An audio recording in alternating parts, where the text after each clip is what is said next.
Welcome guys, so today I am with EarFun Air Pro and I'm going to show you how you can enter pairing mode in these earbuds. So we have the box inside. We have to remember to charge it at least to 50%. On the back you will find USB-C input, and simply you have to open the case. In the most cases this indicator will blink on the on the green and the white, and it means that we are in the pairing mode. So all you have to do is just turn off and turn on Bluetooth on your device and you will find the headset for 100%. But when it's not happening in your case, you have to click and hold this button for 3 seconds,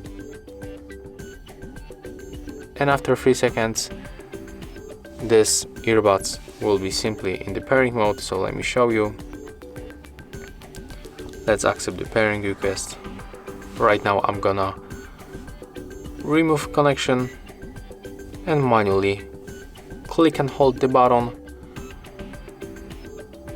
and we will be in the pairing mode.